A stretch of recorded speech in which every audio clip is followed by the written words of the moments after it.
찬송가 347장, 통일 찬송가 382장 찬양하겠습니다. 347장 허락하신 새 땅에 찬양합니다.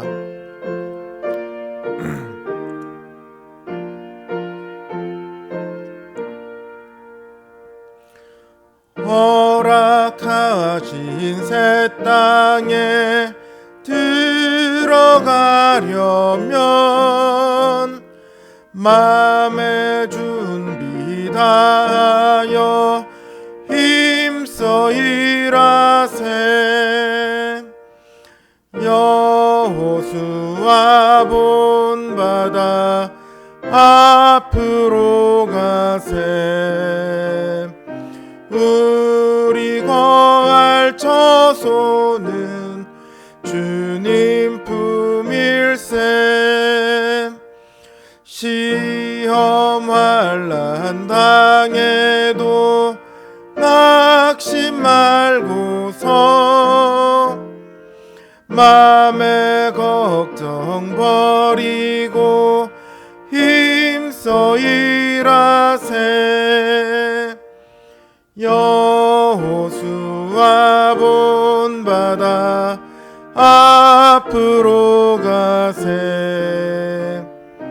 우리 거할 처소는 주님 품일세. 앞서 가신 예수님 바라보면서 모두 마음을 아파여 힘써 일하세. 여호수아 본바다 앞으로 가세. 우리 거할 처소는 주님 품일세. 일할 곳이 아직도 많이 있으니 담대하게 나가서 힘써 일하세. 여호수아 본바다 앞으로 가세. 우리 거할 처소는 주님 품일세. 358장 통일찬송가 400장 찬양하겠습니다. 358장 주의 진리 위에 십자가 군기 찬양합니다.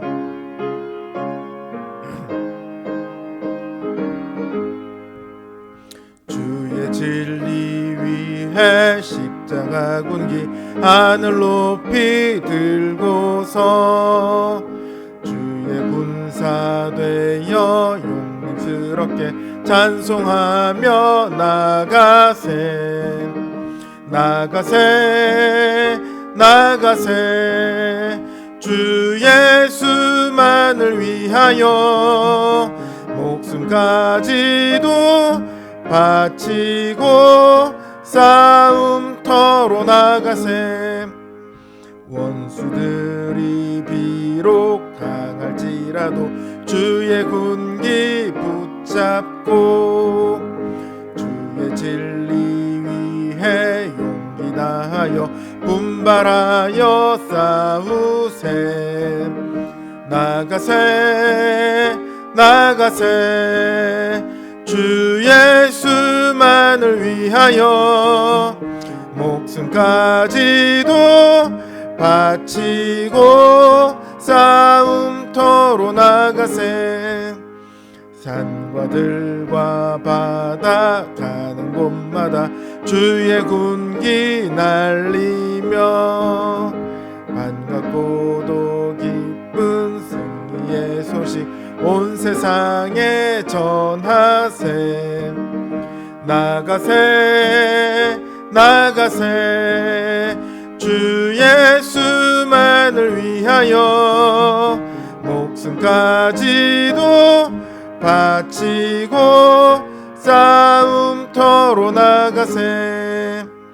원수들은 이미 예수의 손에 하나 없이 패하고 주의 군기만이 영광스럽게 온 누리에 날리네. 나가세 나가세 주 예수만을 위하여 목숨까지도 바치고 싸움터로 나가세. 기도하겠습니다. 하나님, 이 땅을 살아가는 우리 매일매일의 순간이 우리에겐 영광의 순간이며 동시에 또한 싸움의 순간입니다. 우리를 유혹하며 우리를 하나님에게서, 우리 주님에게서 멀어지게 하려고 하는 시도들이 늘 끊임없이 있어서 우리의 마음은 늘 요동치며 주님이 아닌 이 세상의 것들에 마음을 빼앗기곤 합니다. 그러나 연약한 우리와 상관없이 주님께서 우리를 붙드시는 그 손길이 강력하시기에 우리가 이 저녁도 이렇게 주님 앞에 나와 싸웁니다. 주님께서 우리를 부르시고 주님께서 우리를 붙드시니 우리의 매일매일이 주님 안에서 참 은혜를 누리며 평강을 누리며 주님 주신 그 복을 누리게 됨을 고백합니다. 이 시간 주님, 우리로 주님의 그 은혜와 평강을 더욱더 깊이 깨닫게 하시고 주님의 그 주신 복을 더욱더 사모하게 하여 주시옵소서.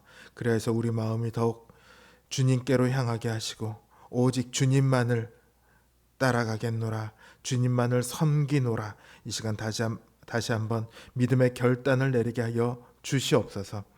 우리의 모든 문제들, 이 세상의 방법이 아니라 주님 앞에 들고 나와 기도로 아뢰오니 주님, 이 모든 문제들이 주님 안에서 해결되기를 간절히 바라고 또한 믿사옵나이다. 주님, 역사하여 주시옵소서. 예수님의 이름으로 기도드립니다. 아멘. 하나님 주신 말씀 역대하 12장 1절에서 14절 말씀입니다. 역대하 12장 1절에서 14절 말씀, 제 성경 기준으로 구약성경 670면에 있습니다. 역대하 12장 1절에서 14절 말씀 제가 받들어 읽습니다.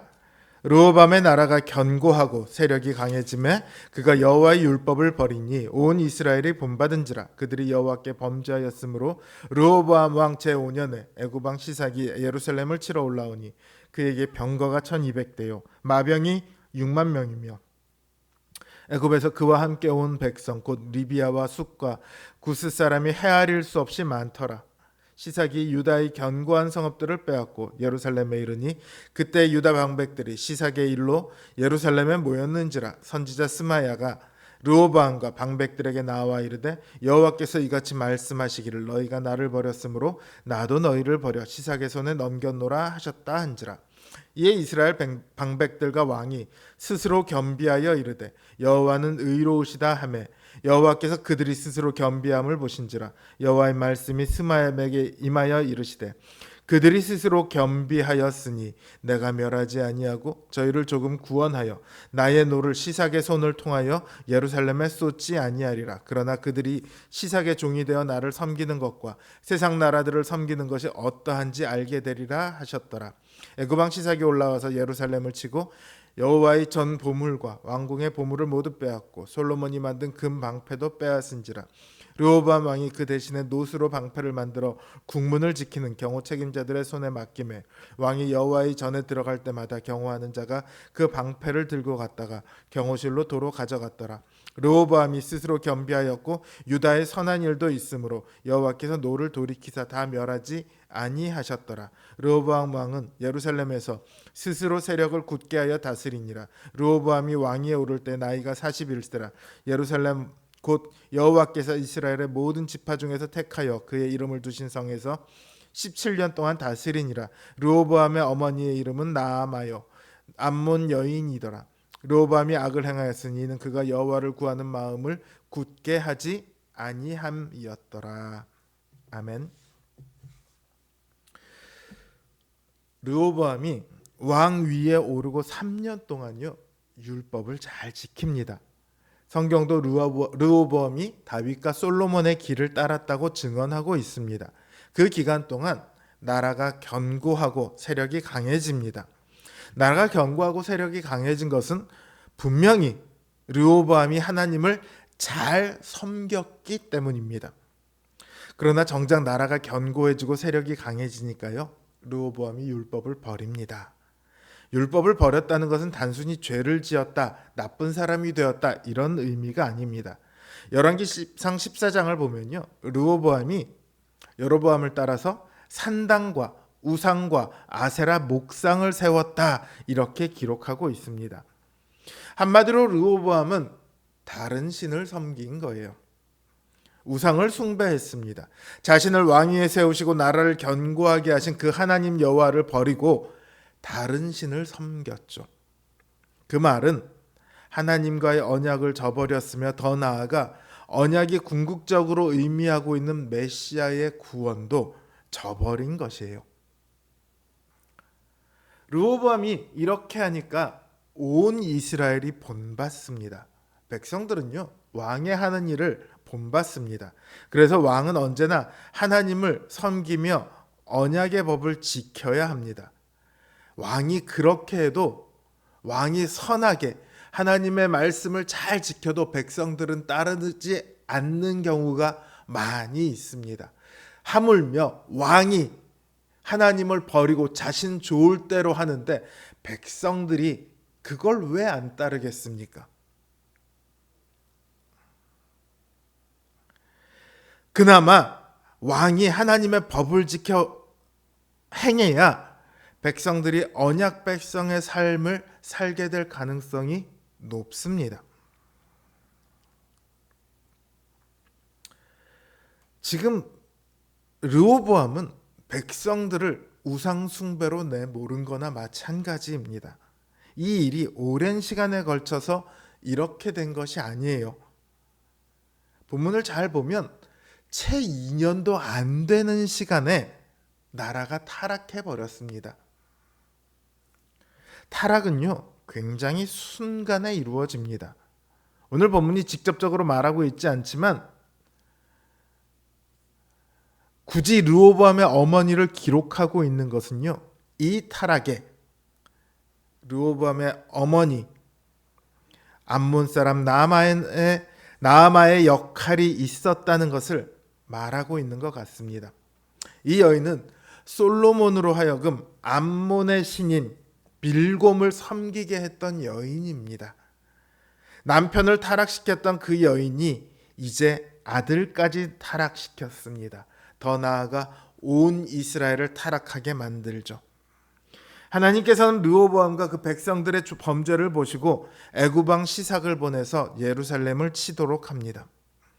유다 사람들이 깜짝 놀라서 예루살렘에 모여들어요.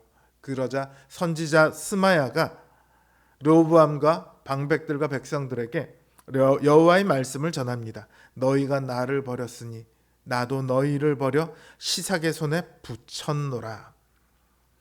그제서야 이들은 회개하고 하나님의 도우심을 구합니다. 하나님께서는 이들을 구원하시는데 아무 일도 없었던 것처럼 하지 않으시고 대강 구원하세요. 시삭이 예루살렘에 와서 보물을 빼앗습니다. 그러나 다만 예루살렘에 있던 사람들이 다 멸망당하지는 않게 하세요. 하나님께서 이렇게 하신 이유는 하나님을 섬기는 것과 열국을 섬기는 것이 어떠한지 알게 하시기 위해서였습니다. 이들이 우상을 섬긴 것은 하나님을 섬기며 받는 자유와 평강과 복이 부족하다고 생각했기 때문입니다. 그러나 그 결과는 오히려 모든 자유를 빼앗기고 고통 속에 신음하는 삶을 살게 됩니다. 사실 이건 이스라엘의 역사 속에 수도 없이 반복되는 일이죠. 이처럼 하나님께서는 르호보암과 남유다의 경고를 전하시는 한편 구원을 베푸셔서 그들이 누구의 은혜로 사는 것인지를 알게 하십니다. 하나님 안에는 풍성한 은혜와 평강과 복이 있습니다. 그러나 이 일 이후로 12년을 더 통치한 르호보암의 평가를 보십시오. 르호보암이 악을 행하였으니 이는 그가 여호와를 구하는 마음을 굳게 하지 아니함이었더라. 시삭으로부터 하나님께서 구원하신 이후로 르호보암은 하나님 여호와를 섬깁니다. 그러나 동시에 우상도 여전히 섬깁니다. 르호보암은 하나님의 경고를 들었고 그 무시무시함을 경험했습니다. 하나님의 구원과 복을 몸으로 또한 직접 체험했습니다. 그럼에도 여전히 우상을 섬기는 것은 그의 마음이 하나님을 섬기는 대신 세상을 그리고 자기 자신을 섬겼기 때문입니다. 세상이 따라가는 방식대로 혹은 자신의 마음이 시키는 대로 행하면 결국은 죄의 종이 되어 죄를 섬길 뿐입니다. 하나님과 더불어 돈을 섬기는 혹은 세상을 섬기는 자기를 섬기는 일은 불가능합니다. 우리는 누구를 섬길지 정하고 결단해야 합니다. 그게 믿음입니다. 만일 여호와를 섬기는 것이 너희에게 좋지 않게 보이거든 너희 조상들이 강 저쪽에서 섬기던 신들이든지 또는 너희가 거주하는 땅에 있는 아모리 족속의 신들이든지 너희가 섬길 자를 오늘 택하라. 오직 나와 내 집은 여호와를 섬기겠노라.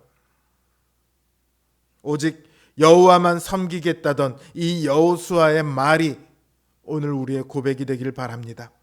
오직 하나님만 섬기며 하나님 안에서 은혜와 평강과 복을 누리는 성도님들 되시길 주님의 이름으로 기원합니다. 주신 말씀 생각하며 그리고 각자 기도 제목을 놓고 이 시간 함께 기도하겠습니다.